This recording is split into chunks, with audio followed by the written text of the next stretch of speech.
Good afternoon, everybody. This is the continuation from where I leave off in my previous video about the R.B. Norton statement. Right? I finished the first video at when he said that the ballots wasn't stamped and the 30 proxies vote not within the confine of the law in District 9. This is where I think I finish my video this morning. So I'm gonna continue from the next statement. And so one has to understand an attempt is being made to shift the goalpost. To say this is a ballot count, and it's not just a ballot count. Then he said, let us recall that first the PPP wanted only region 4 counted, and they objected. Y'all didn't object to nothing. Granger agreed for a recount and then agreed for all the boxes to count. There was no objection. Y'all didn't want a recount in the first place, on none of the regions. So how you can object to something you don't want in the first place? Right? It's Granger who decide they can do the recount. Agreed with the CARICOM that they can do the recount.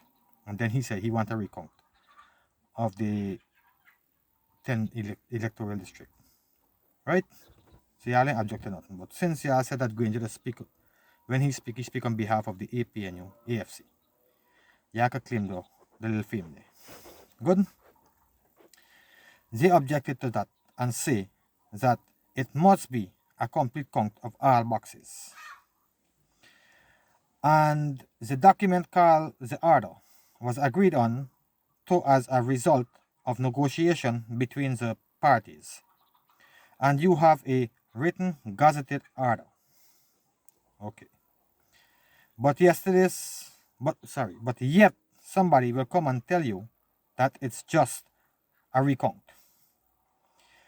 Then he went on to say this is both a quantitative and a qualitative assessment.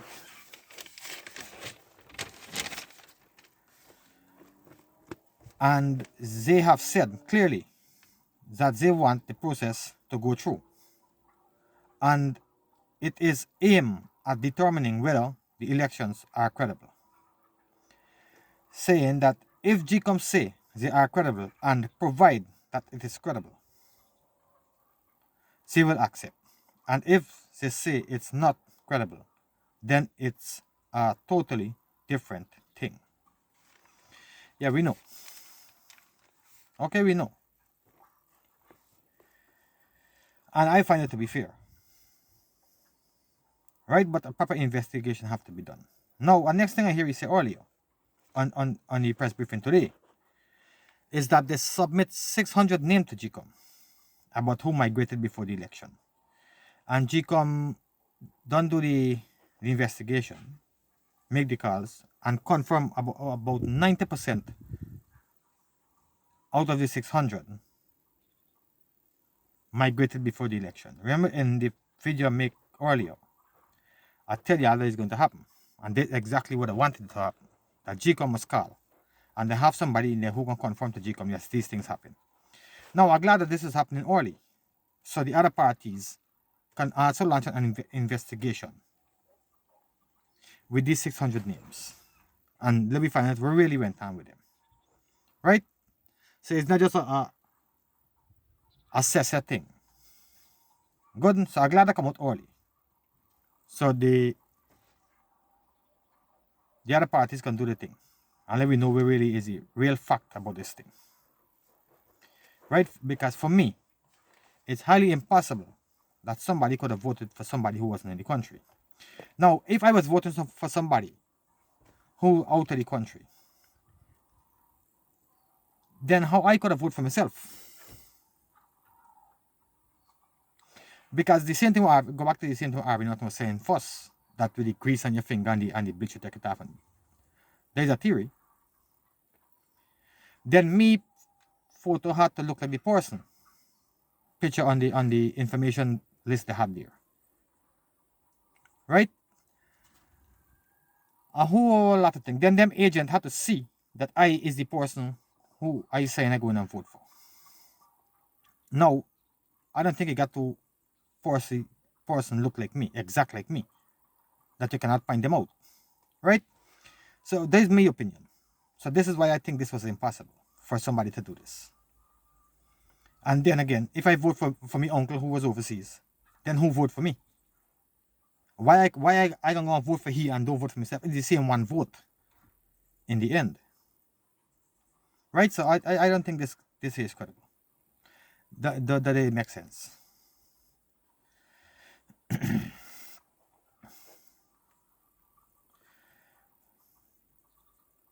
And he went on to say, for them, this is not just a question of who win and who lose.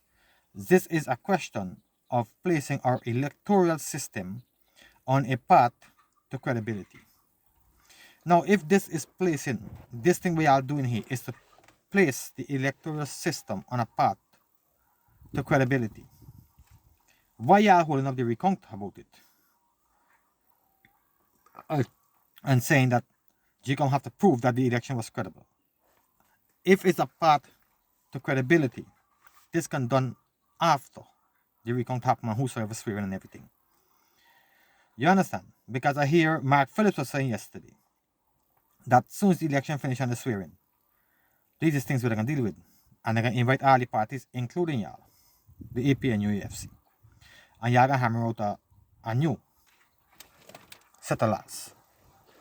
And this set of laws, based on what he's saying, can be involved in every electoral party in every election. Right? So it's the same thing we y'all say y'all want to obtain at the end of this. It's the same thing them saying they can do after the election, after this thing finish. So y'all should get together with them and start making plans how to get it done together.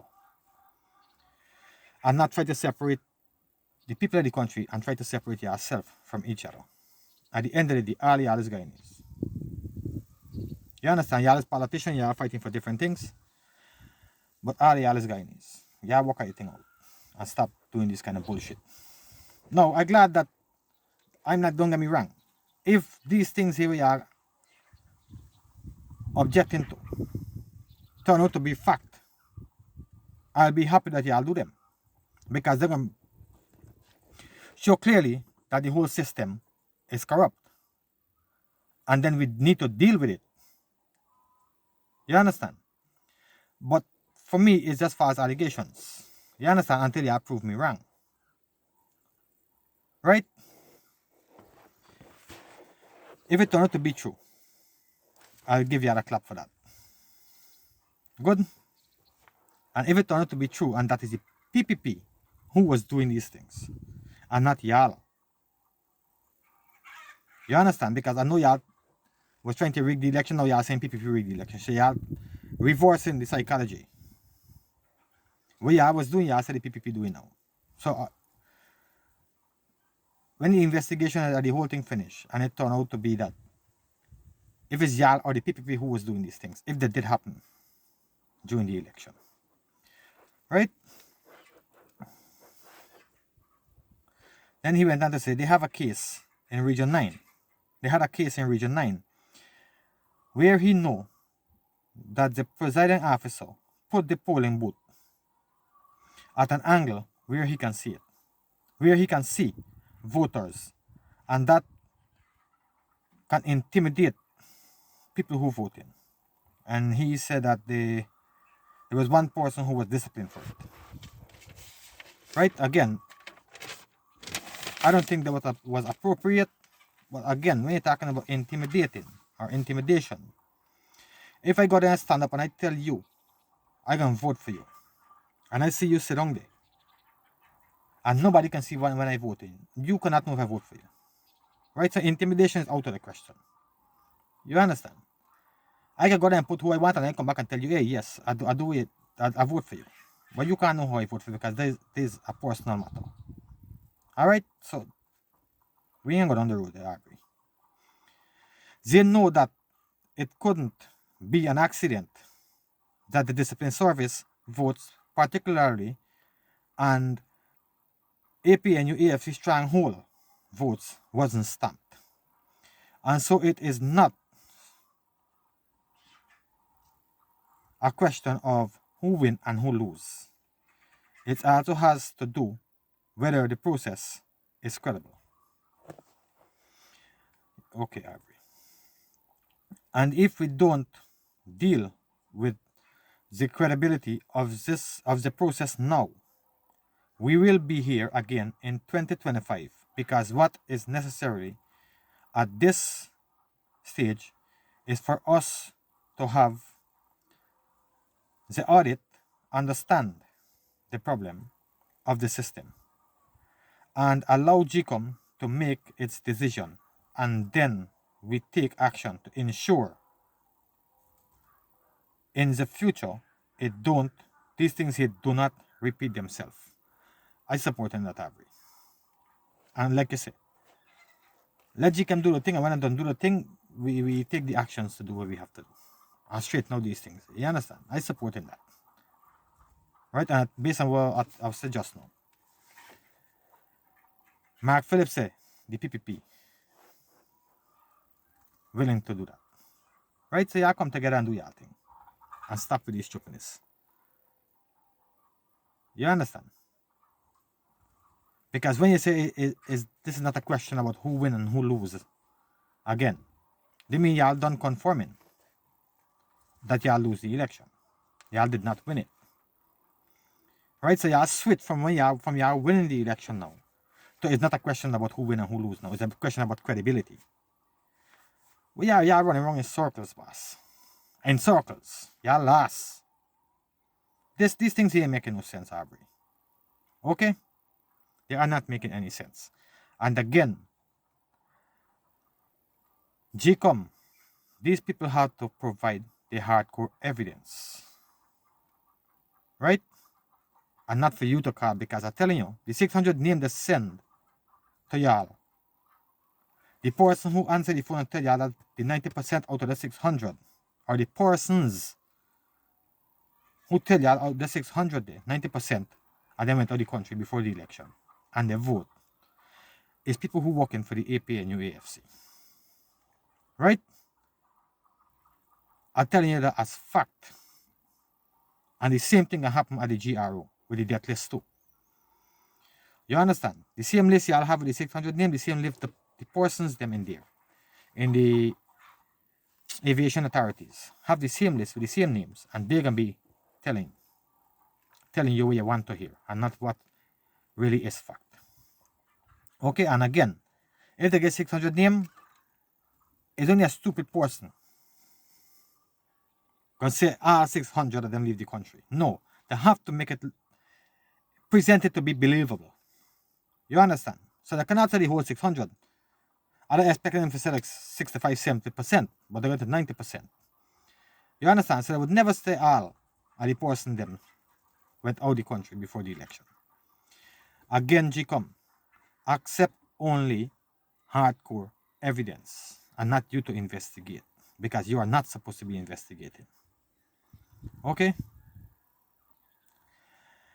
Now, again, I'm going to say, I'm glad it happened early so the other parties or the other authorities can do a further investigation into this matter to find out if it's facts that these people did live before the election and the vote, or this is just some make-up thing the APNU AFC paying people to do.